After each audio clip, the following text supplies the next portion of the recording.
जय जय मित्रांनो, मराठा लग्न अक्षराच्या माध्यमातून सातत्याने आम्ही समुपदेशन करण्याचा प्रयत्न करत असतो. अनाथ आश्रमातील स्थळासंबंधी माहिती देणारा हा एक अतिशय महत्त्वाचा व्हिडिओ आहे. ज्या अनाथ मुली आहेत तर त्याबाबतची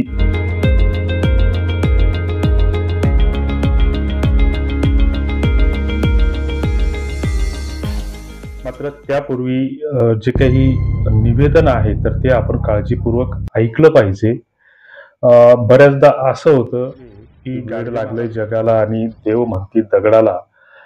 गाडगेबाबा जे काही प्रबोधन करत होते तर ते काही चुकीचं नव्हतं.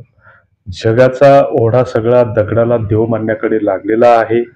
कुठल्या धर्माच्या विरोधात बोलतो अशातला हा भाग नाही. मात्र या दगडाची पूजा करू करू आपले मस्तक सुद्धा दगडासारखे झालेले आहेत. याचा प्रत्यय आम्हाला वारंवार येतो आहे. तुकाराम महाराज म्हणायचे, तीर्थी धोंडा पाणी देव रोकडा सज्जनी, किंवा शेंदराचे दैवत केले देव दगडासी म्हणती. या अभंगातून त्यांनी 400 वर्षापूर्वी प्रबोधन केलं.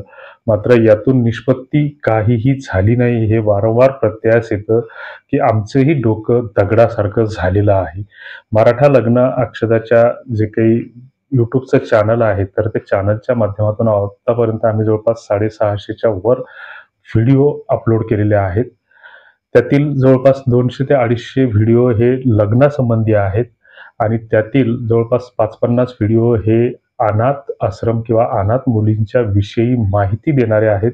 म्हणजे अनाथ मुली कशा असतात किंवा त्या माध्यमातून फसवणूक कशी होते किंवा अनाथ आश्रमातील मुलींसोबत लग्न करण्याची प्रक्रिया काय असते, ही गोष्टींची माहिती देणारी अनेक व्हिडिओ आम्ही केलेले आहेत. तुम्ही जर आमचं यूट्यूबचं चॅनल जर सर्च केलं तर त्याच्यामध्ये तुम्हाला बराच मजकूर असा आढळेल की आम्ही कोणाचंही लग्न जुळवत नाही किंवा आम्ही कोणाचं लग्न जुळवतो असा दावाही कुठे करत नाही, किंवा आमचा एखादा अनाथ आश्रम आहे किंवा आमच्या एखादा अनाथ आश्रमाशी संबंध आहे किंवा ओळखीचे आहेत असंही कुठे आम्ही दावा करत नाही किंवा तो उल्लेख करत नाही.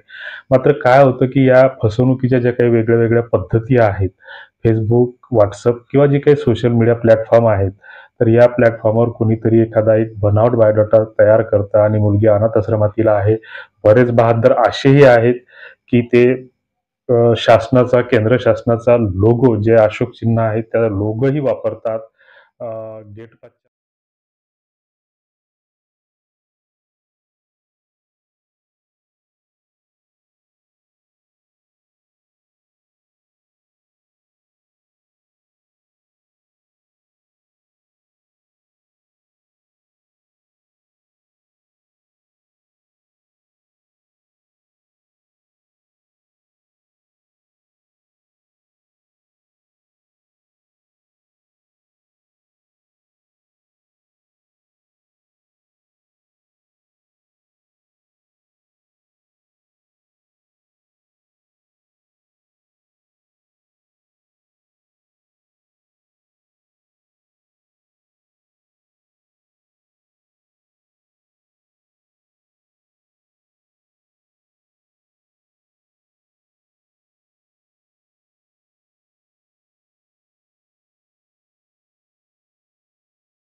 तुमचा अनाथ आश्रम आहे का? म्हटलं तुम्हाला कोणी माहिती दिली?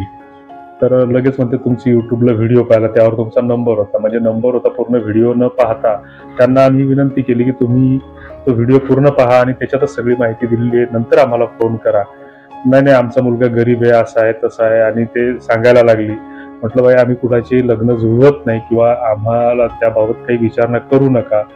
मग लगेच तो फोन मी काटला आणि त्याच्यानंतर लगेच त्यांच्या सुनबाईचा फोन आला की तुम्ही मग तुमच्या व्हिडिओवर डिस्प्ले कशाला केला नंबर, व्हिडिओ कशाला बनवता, असं तसं अर्वाच्य बोलले आणि शेवटी फोन ठेवताना 1-2 शब्द अश्लीलही वापरला.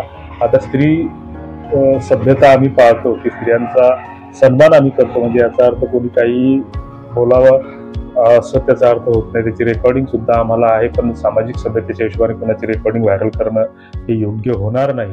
मात्र असे बरेच फोन आम्हाला येत असतात. आणि मग आपण जर त्या मनोवृत्तीचे असू तर मग आपल्याला मुली अशानं कसं कोण देणार? बरीच लग्न अशी आहेत की आमच्या ओळखीतली की मुलगा कापड दुकानावर 5,000-7,000 रुपये महिन्यानं कामाला असतो. मात्र त्याच्या नावाची कुठेतरी चर्चा झालेली असते. त्याच्याकडे स्वतःची शेती नसते आणि आई-वडिलाला तो एकटा किंवा दोघं भाऊ असतात आणि अशा स्थितीत त्याच्या नावाची चर्चा होते की मुलगा अतिशय सालस आहे, गरीब आहे आणि त्याला स्वतःहून मुली चालून येतात.